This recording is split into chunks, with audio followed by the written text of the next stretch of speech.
સ્વામિનારાયણ. જય શ્રી સ્વામિનારાયણ. આ દરેક ઇલેક્શનમાં કોઈ પણ પક્ષ જીત્યા બાદ બીજા પક્ષમાં જઈ શકે નહીં તેવું સંવિધાન કરો તો સારું. આવો કાયદો લાવો. જો અમે ચૂંટણી પ્રક્રિયાને નિષ્પક્ષ રાખવા માટે પ્રતિબદ્ધ છીએ, હું તમારી ચિંતાને સમજુ. લોકો તો નાર્વે તે જોઈશું. તમારી વાત છે કે ઇલેક્શન જીત્યા બાદ કોઈ ઉમેદવાર બીજા પક્ષમાં જઈ શકે નહીં.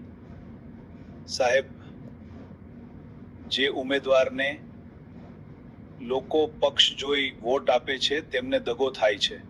મોદી સાહેબ, મોદીજી, સમાજમાં પરિવર્તન કેવી રીતે શક્ય છે? જુઓ ભાઈ, વાલ્મીકી ઋષિ પહેલા લૂંટારા હતા, બાદમાં તેઓ મહાન ઋષિ થયા. અદ્ભુત પરિવર્તન. હા, દરેકમાં સુધારાની શક્તિ છે.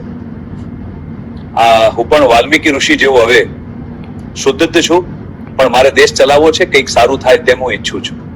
બિલકુલ સાચું છે મોદીજી.